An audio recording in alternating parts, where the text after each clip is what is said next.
नमस्कार बच्चों, आज का जो हमारा टॉपिक है that is qualitative and quantitative analysis. आप इसको डिस्कस भी कर चुके हैं, मैम ने आपको डिस्कस किया भी है इसके कुछ लेक्चर। क्वालिटेटिव का मतलब है कि क्वालिटेटिव एनालिसिस की हमने एनालाइज करना है एसिड और बेसिक रेडिकल को on the basis of quality. जब भी हम किसी चीज़ को, किसी एलिमेंट को, किसी रेडिकल को अब on the basis of quality के बेसिस पे जब हम उसको एनालाइज करते हैं then it is called qualitative analysis. Quality का मतलब है कि भाई वो रिएक्शन किसके साथ रिएक्शन करता है, वो किसके साथ नहीं शो करता। On the basis of that qualities we analyse the radicals. और नेक्स्ट सेकंड जो हमारे पास है क्वांटिटेटिव एनालिसिस। क्वांटिटेटिव एनालिसिस का मतलब है हमारे पास जब भी हम किसी एलिमेंट को on the basis of quantity, जब हम किसी क्वांटिटी के बेसिस पे हम एनालाइज करते हैं then it is called quantitative analysis. Quantity का मतलब है 10 gram 5 gram on the basis of quantity, और क्वालिटी का मतलब है on the basis of their quality. Quality का मतलब भाई किसके साथ वो रिएक्शन शो करता है ऑन द बेसिस। अगर कोई किसी के साथ रिएक्शन शो करता है तो वो पर्टिकुलर टाइप का हमारे पास रेडिकल हो सकता है। तो सबसे पहले आज हम जो डिस्कस करेंगे दैट इज कम्बिनेशन। कम्बिनेशन का क्या मतलब है हमारे पास, it means on the presence of one radical, एक रेडिकल के प्रेजेंस में, एक एसिड रेडिकल के प्रेजेंस में आप दूसरे रेडिकल को कैसे डिटेक्ट करते हो, और जो किस तरीके के वो इंटरफेरेंस उसके अंदर शो करता है to determine the radical of one. एक एसिड रेडिकल दूसरे एसिड रेडिकल को डिटरमाइन करने के लिए कैसे इंटरफेरेंस शो करता है। इंटरफेरेंस का मतलब है कि थोड़ी बाधा उसके अंदर क्रिएट करता है उसके आइडेंटिफिकेशन के लिए। तो नेक्स्ट जो हमारा पास है, सबसे पहले अगर हम बात करें इसके अंदर जो हम पीछे मैडम ने आपको डिस्कस किया होगा, एक बार हम ब्रीफली डिस्कस कर रहे हैं।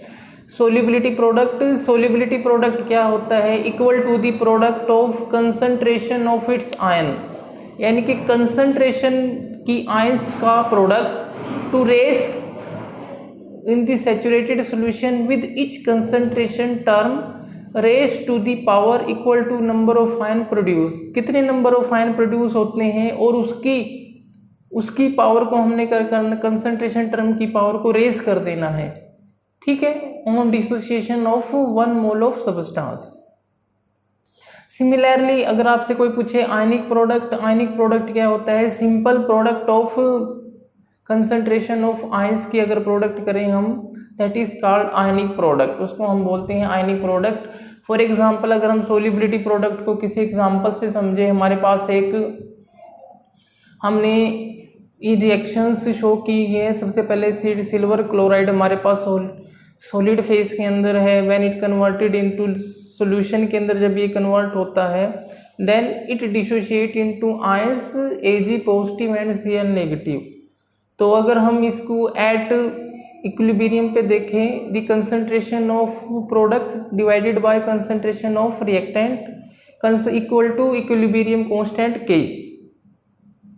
तो जब हम K को मल्टीप्लाई करते हैं AgCl, इसकी कंसंट्रेशन कांस्टेंट होती है, therefore it is another constant, इसको हम अनदर कांस्टेंट लिख लेते हैं। Then it represented by KSP, यानी कि K into concentration of silver chloride की कंसंट्रेशन को जब हम प्रोडक्ट करते हैं then it is equal to KSP। It is called solubility product, उसको हम क्या बोलते हैं, सोल्युबिलिटी प्रोडक्ट।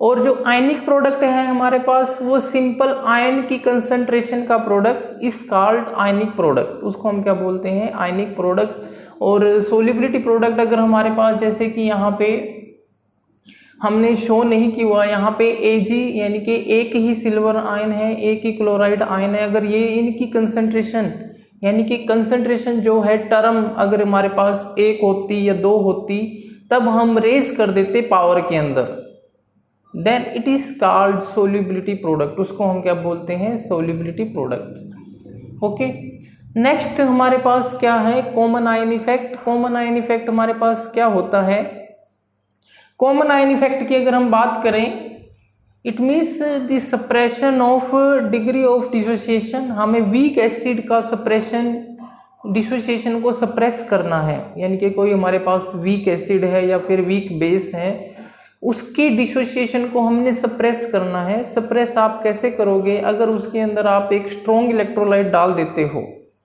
किसी वीक इलेक्ट्रोलाइट के अंदर आप स्ट्रॉन्ग इलेक्ट्रोलाइट जब आप डाल देते हो, इट प्रोड्यूस कॉमन आयन, एक कॉमन आयन ये प्रोड्यूस करता है। एंड जैसे कि आपने एक बार कहीं बार फिजिकल के अंदर एक प्रिंसिपल पढ़ा होगा, Le Chatelier principle. According to Le Chatelier principle क्या करते हैं, अगर एक तरफ आयन की कंसंट्रेशन बढ़ जाए तो इक्विलिब्रियम उसके अपोजिट साइड शिफ्ट हो जाता है।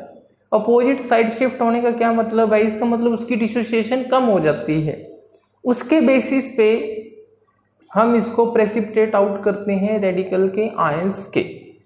ओके, तो कॉमन आयन इफेक्ट अगर हम बात करें, कॉमन आयन इफेक्ट क्या होता है? It means the suppression of degree of dissociation, यानी कि वीक एसिड है चाहे वीक बेस है, उसकी डिसोसिएशन को सप्रेस कर देना यानी कि कम कर देना बाय एडिंग स्ट्रॉन्ग इलेक्ट्रोलाइट। जब हम उसके अंदर स्ट्रॉन्ग इलेक्ट्रोलाइट ऐड कर देते हैं, then it is called common ion effect. उसको हम क्या बोलते हैं? Common ion effect. और कॉमन आयन की वजह से जो आयन का सप्रेशन है, डिसोसिएशन है, वो कम हो जाता है। वीक एसिड है चाहे वीक बेस है, जब हमने उसके अंदर स्ट्रॉन्ग का मतलब जो जल्दी डिसोसिएशन होता है, उसके अंदर हमने स्ट्रॉन्ग इलेक्ट्रोलाइट जब उसके अंदर हम डालते हैं। और कोई भी आयन प्रेसिपिटेट कब होता है?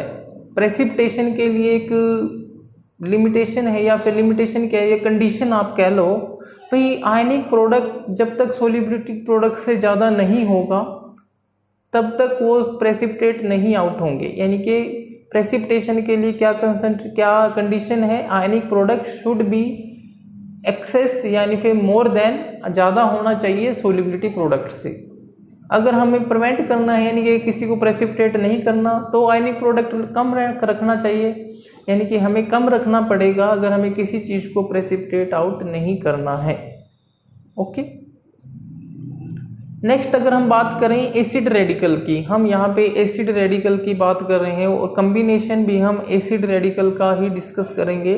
हमारे पास साल्ट होता है, साल्ट के अंदर दो आयन प्रेजेंट होते हैं, एसिड और बेसिक रेडिकल। एसिड रेडिकल और बेसिक रेडिकल के कम्बिनेशन से हमारे पास साल्ट फॉर्म होता है। और साल्ट के अंदर हम सबसे पहले क्या बात कर रहे हैं? हम एसिड रेडिकल की बात कर रहे हैं।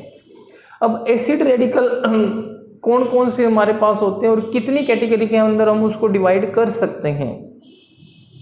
अगर हम सबसे पहले बात करें एसिड रेडिकल को, यहाँ पे हम बेसिक रेडिकल की बात नहीं कर रहे हैं, हम एसिड रेडिकल की बात कर रहे हैं। Acid radical it means that contain negative ion, जिसको हम अनायन भी कह सकते हैं, और जो कटायन है that is called basic radical. Basic radical 6 group के अंदर हमने डिवाइड किए होते हैं। सबसे पहले हम एसिड रेडिकल की बात कर रहे हैं। Acid radical can be classified to 3 category, 3 category के अंदर हम उसको डिवाइड कर सकते हैं। डिल्यूट H2SO4, इसका मतलब एक तो वो रेडिकल जो डिल्यूट H2SO4 के साथ रिएक्शन शो करते हैं, यानी कि जैसे कि आपके कोई साल्ट के अंदर आपके पास ऐसा रेडिकल प्रेजेंट हो जो हमने लिखे हुए हैं, जैसे कि carbonate, bicarbonate, sulphide, thiosulphide, sulphite, nitrate. ये इस तरीके के रेडिकल हैं जो डिल्यूट H2SO4 के साथ रिएक्शन शो करते हैं। डिल्यूट H2SO4 रिएक्शन शो करने का मतलब क्या है? ये जब भी आप इनके अंदर अगर ये रेडिकल प्रेजेंट हैं आपके साल्ट के अंदर, तो जैसे ही आप डिल्यूट H2SO4 डालोगे, दे शो रिएक्शन शो करेंगे। रिएक्शन कैसे? जैसे कि बाइकार्बोनेट एफरवेसेंस शो करता है, कार्बोनेट और बाइकार्बोनेट क्या शो करते हैं? एफरवेसेंस। एफरवेसेंस का क्या मतलब है? इट मीन्स जैसे कि CO2 रिमूवल करते हैं, जो हमारे पास झाग से उड़ते हैं उनको हम बोलते हैं एफरवेसेंस। उसी तरीके से सल्फाइड है जो हमारे पास, ये क्या देते हैं? Rotten x smell. और नाइट्राइट ब्राउन गैस बाहर निकलती है जब आप डिल्यूट H2SO4 डालते हो। ओके, उसी तरीके से सेकंड टाइप जो हमारे पास है कंसंट्रेटेड H2SO4। कंसंट्रेटेड H2SO4 का क्या मतलब है? वो डिल्यूट के साथ रिएक्शन शो नहीं करेंगे, कंसंट्रेटेड के साथ रिएक्शन शो करते हैं। इट मीन्स, और इसके अंदर रेडिकल कौन कौन से हमारे पास आते हैं? क्लोराइड, ब्रोमाइड, आयोडाइड भी इसी के अंदर आता है। नाइट्रेट, ये आपने ध्यान रखना है। जो नाइट्राइट है that is NO2 negative that react with dilute H2SO4, और कंसनट्रेटेड के साथ कौन सा रिएक्ट करता है, दैट इज नाइट्रेट। ओके, और नाइट्रेट रिएक्ट करता है, और इसके अंदर ऑक्सोलेट हो सकता है, एसीटेट हो सकता है, और tartrate. That reaction show with concentrated H2SO4। और जो हमारे पास ना तो डिल्यूट के साथ रिएक्शन शो करते हैं ना कंसनट्रेटेड, देयर आर तीन एसिड रेडिकल हमारे पास वो होते हैं, that is phosphate, sulphate and borate. That doesn't react with dilute H2SO4, ना तो ये डिल्यूट H2SO4 के साथ रिएक्शन करते हैं, ना ही ये कंसनट्रेटेड H2SO4 के साथ रिएक्शन शो करते हैं। It means they are independent acid radical, इनके इंडिपेंडेंट ही टेस्ट होते हैं। इट मीन्स अब आपसे अगर कोई एग्जाम के अंदर क्वेश्चन पूछे, name the radical that react with dilute H2SO4, dilute के साथ कौन सी रिएक्शन का शो करते हैं, that is carbonate, bicarbonate, sulphide, thiosulphide, sulphite और nitrite. This acid radical react with dilute H2SO4। Concentrated H2SO4 के साथ कौन सी रिएक्शन शो करते हैं, chloride, bromide, nitrate, tartrate, acetate and oxalate. और जो हमारे पास इंडिपेंडेंट हैं that doesn't react with sulphate, और जो कंसंट्रेटेड ना तो कंसंट्रेटेड H2SO4 के साथ रिएक्शन शो करते हैं ना ही डिल्यूट के साथ शो करते हैं, they are called phosphate, borate and sulphate. Okay, next जो आज का हमारा मेन टॉपिक है, ये तो थे हमारे पास एसिड रेडिकल। अगर हमारे पास कुछ एसिड रेडिकल होते हैं, एसिड रेडिकल का क्या मतलब है, जैसे कि आप जो हमने पीछे डिस्कस किया है डिल्यूट के साथ, अगर हमारे पास एसिड रेडिकल प्रेजेंट हो, फॉर एग्जांपल हमारे पास दो एसिड रेडिकल प्रेजेंट हैं किसी साल्ट के अंदर, मिक्सचर जब भी हम आप करते हो तो दो एसिड रेडिकल होते हैं और दो बेसिक रेडिकल उसके अंदर होते हैं। कई बार क्या होता है, एक एसिड रेडिकल दूसरे के डिटेक्शन में प्रॉब्लम क्रिएशन करता है, प्रॉब्लम का मतलब इंटरफेयर करता है। तो अगर आपको निकालना है या फिर आपको डिटेक्ट करना है तो आप कैसे डिटेक्ट करोगे एक रेडिकल दूसरे की प्रेजेंस में, अगर दूसरे वाला इंटरफेयर कर रहा है। अगर इंटरफेयर नहीं कर रहा तब तो ओके है, तब तो आप नॉर्मल निकाल सकते हो। लेकिन जब आप कोई दूसरा रेडिकल इंटरफेयर कर रहा है तब उस केस के अंदर आप क्या मेथड आप यूज करते हो और कैसे यूज करते हो, और कौन कौन से इंटरफेयरिंग रेडिकल हमारे पास होते हैं। सबसे पहला जो हमारे पास इंटरफेयरिंग रेडिकल है, यानी कि जो इंटरफेरेंस शो करता है, यानी कि जो प्रॉब्लम क्रिएशन करता है, वो क्या है, carbonate in the presence of sulphide. अब आप यहाँ पे आप ये देखो, जो कार्बोनेट है और जो सल्फाइड है वो दोनों के दोनों क्या करते हैं, डिल्यूट H2SO4 के साथ रिएक्शन शो करते हैं। और जैसे ही कार्बन डाइऑक्साइड बाहर निकलती है तो हम उसको किसमें से पास करते हैं, लाइम वाटर। लाइम वाटर मतलब कैल्शियम हाइड्रोक्साइड में से हम उसको पास करते हैं। जब हम उसमें पास करते हैं दे शो मिल्कीनेस। मिल्कीनेस शो का मतलब वाइटनेस वो शो करते हैं, because of calcium carbonate, formation of calcium carbonate बनता है। अब आप यहाँ पे देखो, कार्बोनेट को आप कैसे डिटेक्ट करोगे, in the presence of sulphide. इसका मतलब जैसे कि आपने डिल्यूट H2SO4 डाला और आपने जो गैस बाहर निकली उसको आपने कैल्शियम हाइड्रोक्साइड या लाइम वाटर से पास करवाया, लेकिन आपको ये नहीं पता जो मिल्कीनेस आएगी वो CO2 की वजह से आएगी या आई है या फिर SO2 की वजह से आई है। ओके, उस केस के अंदर हम जो प्रोसीजर फॉलो करते हैं वो प्रोसीजर है, जैसे कि सबसे पहले आपने कैल्शियम कार्बोनेट, आपका साल्ट है कैल्शियम कार्बोनेट आपके साल्ट में प्रेजेंस है, आपने H2SO4 डाला उसके अंदर, तब क्या हुआ, कैल्शियम सल्फेट बना और CO2 बाहर निकली। उसी तरीके से अगर आपके पास सोडियम सल्फाइड प्रेजेंट है, आपने डिल्यूट H2SO4 डाला, रिएक्शन के थ्रू हम डिस्कस कर रहे हैं, then there is formation of sodium sulphate, इसके अंदर सोडियम सल्फेट बनेगा और SO2 बाहर निकलेगी। अब जो SO2 और CO2 बाहर निकलती है उसको हम पास करवाते हैं लाइम वाटर से। लाइम वाटर मतलब जैसे कि अब हम रिएक्शन शो करते हैं, देखो हमने शो की हुई है रिएक्शन, यानी कि लाइम वाटर क्या है, कैल्शियम हाइड्रोक्साइड। जब आप CO2 पास कराओ चाहे SO2 पास कराओ तब वो मिल्कीनेस शो करता है। मिल्कीनेस शो किसकी वजह से पास करता है? That is because of CO2 और SO2 की प्रेजेंस में। लेकिन अब आपको तो कार्बोनेट डिटेक्ट करना था, अब आपको तो नहीं पता लगा कि भाई जो मिल्कीनेस आई है वो सल्फाइड की वजह से आई है या फिर कार्बोनेट की वजह से आई है। तो उसको डिटेक्ट करने के लिए हम अलग से प्रोसेस डिस्कस करते हैं। क्या प्रोसेस है? जैसे आपने कार्बोनेट डिस्कस करना है तो उसके लिए आप क्या करोगे, आप थोड़ा सा पोटाशियम डाइक्रोमेट मिक्सचर के अंदर टेस्ट ट्यूब के अंदर डालोगे, ठीक है, और उसके अंदर डालोगे आप जिसके अंदर कार्बोनेट भी प्रेजेंट है और सल्फाइड भी प्रेजेंट है। उसके अंदर आपने क्या डाला? पाउडर पोटाशियम डाइक्रोमेट एक टेस्ट ट्यूब के अंदर, ठीक है, और फिर उसके अंदर आपने क्या किया? डिल्यूट H2SO4 डाला और उसको थोड़ा सा गर्म करा। अब जो गैस बाहर निकलेगी उसको आप लाइम वाटर से पास करवाते हो।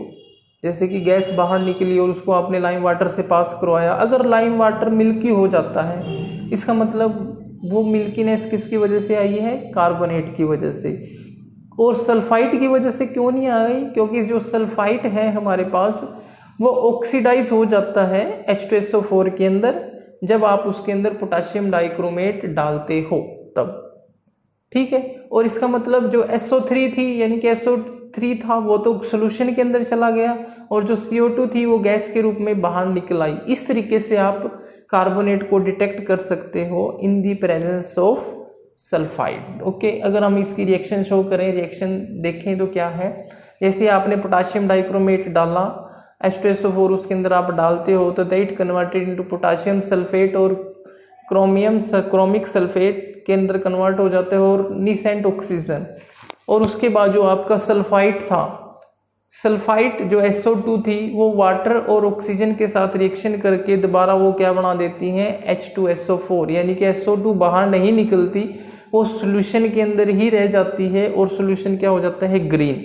ग्रीन किसकी वजह से होता है? क्रोमिक सल्फेट, क्रोमियम सल्फेट की वजह से वो ग्रीन सॉल्यूशन हो सकता है। इस तरीके से आप कार्बोनेट को डिटेक्ट कर सकते हो इन the presence of sulphide. Okay, next interfering radical क्या है हमारे पास? नाइट्राइट और नाइट्रेट। अब आप जब आप इसके प्रोसेसर देखोगे, यानी कि अगर आप प्रोसीजर देखोगे, आपने अगर बुक के अंदर डिस्कस किया हो, जो मैडम ने पढ़ाया, अगर आपने वीडियो देखी हो तो उसके अंदर आप देखना, जब आप मिक्सचर, जिस मिक्सचर के अंदर नाइट्राइट या नाइट्रेट प्रेजेंट हो, जब उसके अंदर आप या तो डिल्यूट H2SO4 डालते हो या फिर कंसंट्रेटेड H2SO4 डालते हो तो क्या होता है? उसके अंदर ब्राउन गैस बाहर निकलती है और ब्राउन गैस इंडिकेशन होती है नाइट्रेट का, ब्रोमीन का। ओके, तो आप नाइट्राइट को नाइट्रेट की प्रेजेंस में कैसे रिएक्शन करोगे? अगर आप यहाँ पे लिखो, हमने लिखा भी हो, when the mixture is heated with concentrated H2SO4। जैसे ही आप कंसंट्रेटेड H2SO4 डालते हो डिटेक्शन के लिए nitrate, nitrite also decompose, nitrite भी डिकम्पोज हो जाता है टू गिव NO2, NO2 बाहर निकलती है, which interfere with nitrate, nitrate ion के इंटरफेरेंस में इंटरफेयर करती है वो। इन ऑर्डर टू टेस्ट, उस केस के अंदर नाइट्रेट को आपने डिटेक्ट करना है तो नाइट्राइट को पहले ख़त्म करना पड़ेगा, यानी कि पहले आप नाइट्राइट को डिस्ट्रॉय करोगे, तब जो सॉल्यूशन बचेगा उसको आप टेस्ट करोगे नाइट्रेट के लिए, ठीक है। और नाइट्राइट को आप कैसे डिस्ट्रॉय कर सकते हो? Nitrite can be easily destroyed और can easily tested with the presence of nitrate. Nitrite को तो आप डिटेक्ट कर सकते हो लेकिन नाइट्रेट को नाइट्राइट की प्रेजेंस में डिटेक्शन नहीं कर सकते। अब ऐसा क्यों है? अगर आपसे कोई क्वेश्चन पूछे, आप नाइट्राइट को इजिली डिटेक्ट कर सकते हो इन द प्रेजेंस ऑफ नाइट्रेट, लेकिन अगर आप नाइट्रेट को डिटेक्ट करना चाहते हो तब आप इजीली नहीं कर सकते, पहले आपको नाइट्राइट खत्म करना पड़ेगा। इसका रीज़न ये है क्योंकि जो नाइट्राइट है वो डिल्यूट के साथ रिएक्शन शो करता है, लेकिन नाइट्रेट डिल्यूट H2SO4 के साथ रिएक्शन शो नहीं करता। इस बात का आप ध्यान रखना, पेपर में ये क्वेश्चन आ सकता है भाई आप कैसे डिटेक्ट कर सकते हो, या 1 नंबर में भी आपके पास क्वेश्चन आ सकता है ये कि भाई आप नाइट्राइट को इजीली डिटेक्ट कर सकते हो लेकिन नाइट्रेट को नहीं कर सकते इन द प्रेजेंस ऑफ नाइट्राइट। तो जैसे अगर आपको नाइट्राइट को डिस्ट्रॉय करना है, डिस्ट्रॉय करने के लिए आपके पास बहुत सारे मेथड होते हैं। कैसे आप डिस्ट्रॉय करते हो? सबसे पहला टेस्ट जो हमारे पास है, डिल्यूट H2SO4 हम अगर डालते हैं नाइट्रेट की प्रेजेंस में, then it converted into sodium sulphate and nitrous acid. Nitrous acid के अंदर कन्वर्जन हो जाती है उसकी नाइट्रस। जब नाइट्रस एसिड उसके अंदर आप यूरिया डालते हो, यूरिया जब आप डालते हो, इसका मतलब क्या है, नाइट्रस एसिड के साथ यूरिया रिएक्शन शो करके नाइट्रोजन की फॉर्म में बाहर निकल जाता है, नाइट्रोजन गैस की फॉर्म में बाहर निकल जाता है, CO2 और वाटर उसके अंदर रह जाता है। ठीक है, इस तरीके से आप नाइट्राइट एक तरीके से डिस्ट्रॉय हो गया। डिस्ट्रॉय का मतलब रिएक्शन करके N2 की फॉर्म में वो बाहर हो जाता है। ओके, सेकंड जो हमारे पास है फेरस सल्फेट सॉल्यूशन। थर्ड आप उसको रिएक्शन शो कर सकते हो Ki solution, because nitrogen doesn't interfere in the analysis of nitrite के एनालिसिस में कोई वो शो नहीं करता। तो आपको नाइट्रेट को जब आपको डिस्ट्रॉय करना पड़ेगा, नाइट्रेट को डिस्ट्रॉय करने के लिए क्या होता है, जब आप वाटर एक्सट्रैक्ट का मतलब आप सिंपल साल्ट को वाटर में डिसॉल्व कर लेते हो, उसको हम बोलते हैं water extract. Heated with urea, जब आप यूरिया के साथ रिएक्शन करते हो एंड डिल्यूट H2SO4, नाइट्राइट जो है वो चेंज हो जाता है N2 की फॉर्म में और रिमूव हो जाता है। सेकेंड मेथड है डिस्ट्रॉय करने का, जब वाटर एक्सट्रैक्ट को आप अमोनियम क्लोराइड के साथ रिएक्शन शो करते हो, नाइट्राइट किसके अंदर चेंज हो जाता है, N2 के अंदर, और रिमूव हो जाता है। ओके, इस तरीके से आप रिमूव कर सकते हो नाइट्राइट को। पहले आपने नाइट्राइट रिमूव कर दिया, उसके बाद आप टेस्ट उसके लिए कर सकते हो नाइट्रेट के डिटेक्शन के लिए। और अगर आपको नाइट्रेट का डिटेक्शन करना हो, नाइट्रेट के डिटेक्शन के लिए हम यूज़ करते हैं ring test, very important test जिसको हम बोलते हैं रिंग टेस्ट। रिंग टेस्ट होता है नाइट्रेट के लिए। कई बार क्वेश्चन 1 नंबर में क्वेश्चन भी पूछा जा सकता है, रिंग टेस्ट किसके लिए यूज़ करते हैं, किस रेडिकल के लिए हम यूज़ करते हैं, दैट इज नाइट्रेट के लिए हम यूज़ करते हैं रिंग टेस्ट। और या फिर अनदर वे में इसका क्वेश्चन एग्जाम के अंदर आपसे पूछ सकता है कि भाई नाइट्रेट को किस टेस्ट से हम डिटेक्ट करते हैं, तो उसको डिटेक्ट करते हैं हम, टेस्ट हमारे पास होता है रिंग टेस्ट। नाइट्रेट को डिटेक्शन के लिए कौन सा टेस्ट होता है, रिंग टेस्ट। नेक्स्ट जो हमारे पास है nitrate in the presence of bromide and iodide. आपको नाइट्रेट को डिटेक्ट करता है इन the presence of bromide and iodine. इसको हम नेक्स्ट क्लास के अंदर डिस्कस करेंगे। सबसे पहले आप ये देखना कि डिल्यूट के साथ कौन से रिएक्शन शो करते हैं और कंसनट्रेटेड के साथ कौन से एसिड रेडिकल डिटेक्ट कर सकते हैं। कार्बोनेट और सल्फाइड की प्रेजेंस में आप कैसे डिटेक्शन करोगे कार्बोनेट को। सेकंड, आप नाइट्रेट को कैसे डिटेक्ट करोगे in the presence of nitrite. और another important question, nitrate in the presence of bromide and iodide, यानी कि नाइट्रेट को आप कैसे डिटेक्ट करोगे ब्रोमाइड और आयोडीन की प्रेजेंस में, वो हम नेक्स्ट वीडियो के अंदर डिस्कस करेंगे। आज के लिए बस